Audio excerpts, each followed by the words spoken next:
Hi, five fantasy series that I am reading right now, simultaneously, I would say, and just trying to cut down or figure out if there is a series which I would not like to continue. Sometimes it's good to talk about them out aloud, and it helps you process and analyze them if they are really good enough, because otherwise you are in that world and you feel biased and urge to finish the story that you started on. So let's start with, I would say, one of my favorites, the Red Rising series. This is the second part of the trilogy and is the first book of the second part, Iron Gold. So it was good to get back to Darrow and see what he's doing after a decade or so of when the original story finishes. But somehow I did not feel it was that engaging and entertaining as the first part. It's very cliched at some points in time and not many interesting areas to chew into.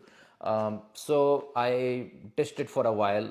I'm still not in the mood to go back into it. But as far as the whole series itself goes, the second part, which is the Dark Age and the Iron Gold, I will definitely finish them because I know that the payback is going to be huge, huge when this series finishes.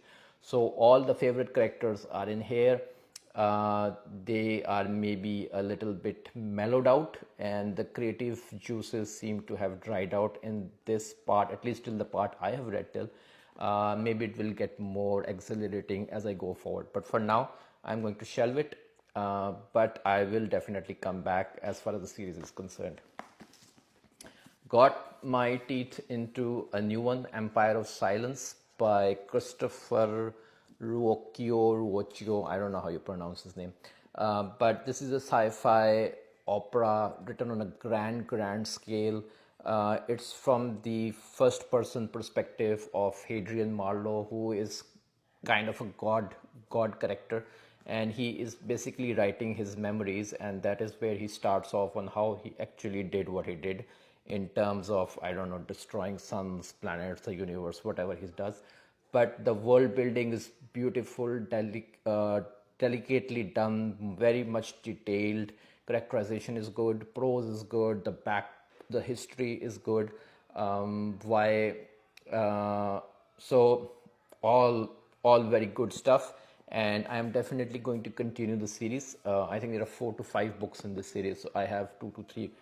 I have two more in my library, and I'm definitely going to continue. But for now, it's I would say third or fourth in my priority of fantasy reading.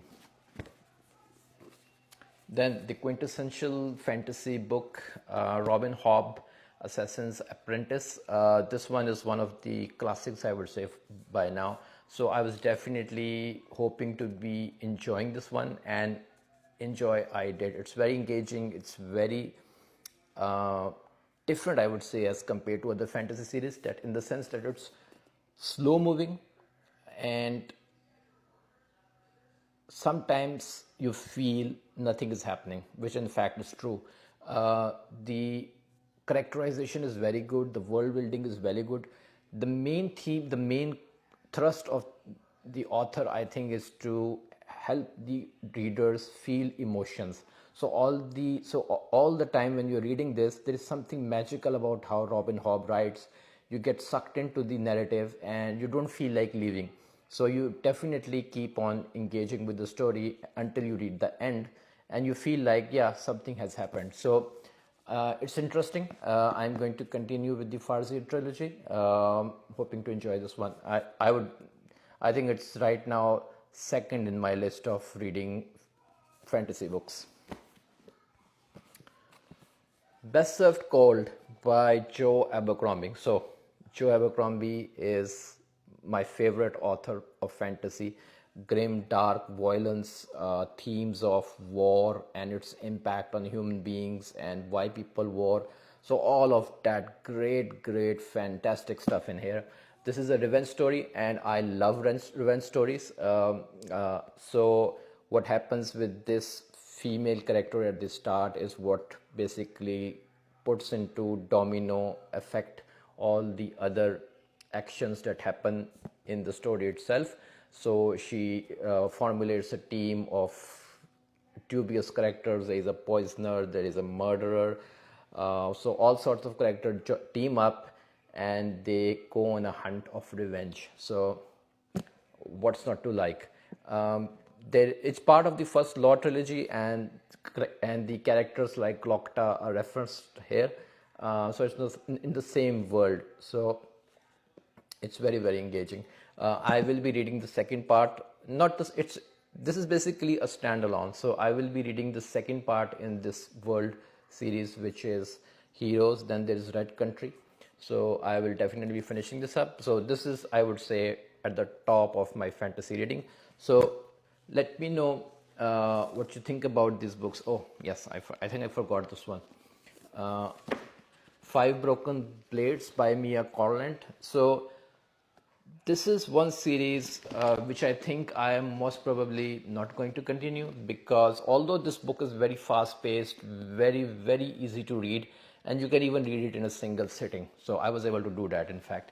But there are 5 or 6 characters in here, and each character has a first person narrative, which is interesting. But the weak part is that all characters sound similar, which may be done knowingly. I don't know. But basically, these are 5 lying, ambiguous characters who have come together to kill a god king, and the ending is fantastic, out of this world, I would say.